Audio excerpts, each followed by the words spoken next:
initial launch back in 2008, Mini has brought to market the second generation Cooper, the Cooper S, the convertible, the Countryman, the Coupe, the Roadster, the Paceman, the GP1, and then a whole bunch of John Cooper Works derivatives and versions of most of those.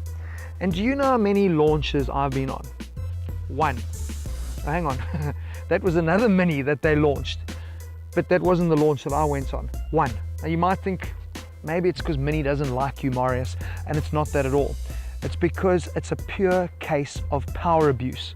My boss is a self-proclaimed Mini slut.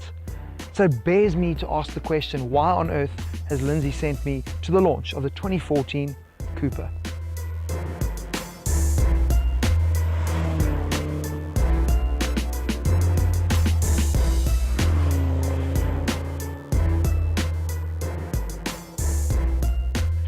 There must be something wrong with this car. I mean, why else would Lindsay send me on the launch? Having a look at it, the interior is a little bit different. Remember those really funky little flick switches that you used to use to open and close your windows?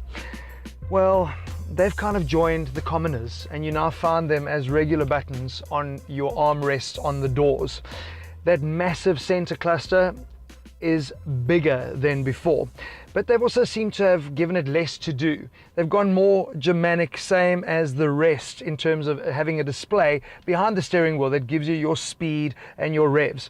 But what this new center cluster now does, it's basically the command center to your life. You've now got your music on here, your navigation, and obviously you can connect to the World Wide Web. And what is also cool, for some, not for me, it's your own jukebox. Every time I change another feature or use another selector on this, it turns the lights to a different color. It is very, very busy.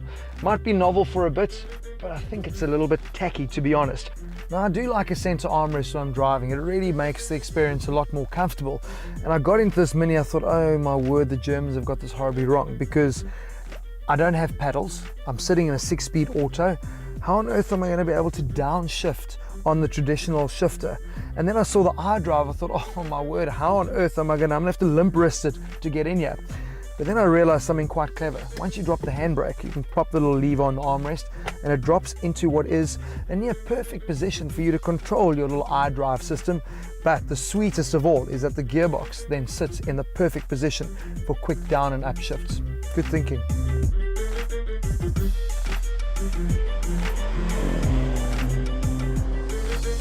It's no longer the perfect little city runabout, is it? You know, the great little car to navigate through cities like London and Cape Town.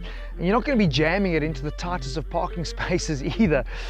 Increase in length of 11.5 centimeters, 4.3 centimeters wider, 2.5 centimeters higher, yet the wheelbase is only 2.5 centimeters longer because it's now got these really generous front and rear overhangs.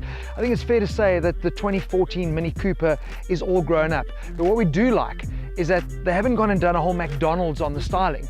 The meat is still in all the right places. Have a look at this car, it still looks like the original, just chunkier, bigger. Does my bumper look big in this? Yes, it does, Kim, and we love it.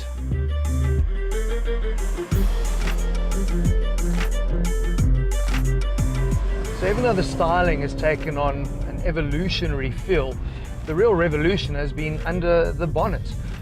In the past, the little Cooper was a normally aspirated model. Now it's turbocharged. The little 1.5 litre 3-cylinder engine powers the entry level, and the big daddy that we're in, the Cooper S, now finds itself powered by a 2-litre twin powered turbocharged unit.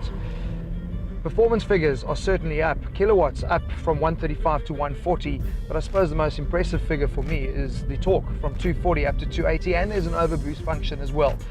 But I suppose you want to know, what is it like to drive? Has this bigger, bulkier Mini lost that amazing sporty go-kart drive? No, not at all. For me, it's always been about the feel of the steering, the input, the directness, and that is still there. The turn-in is pinpoint and precise, and that's what makes it such a rewarding drive. Really is great. And this S is a bit of a beast. It really does want to get going. Would I like paddles? Probably.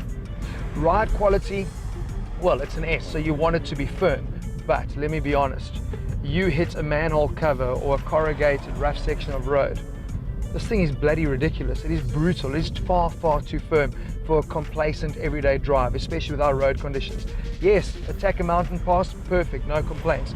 Getting to work, have a good dentist. The new Mini has 3 driving modes, and it's quite a funky way they've set up the selector button for it. It's actually found around your gear shifter, and a little flick of the finger puts it into green, which is your eco mode. You then move your little finger again, it puts it in mid mode, which is driving your Mini every day to work. But obviously the one that we like, seeing as we're in the Coupe S, is the sport mode, and you can hear it. I mean, it immediately kicks down, and it does turn this car into a little beast that just wants to go. Yes, the steering feel is improved, but so is the ride. It is quite brutal and bumpy. I'd love to try this in the manual mode, I really would. We're obviously in the 6-speed auto. Love it.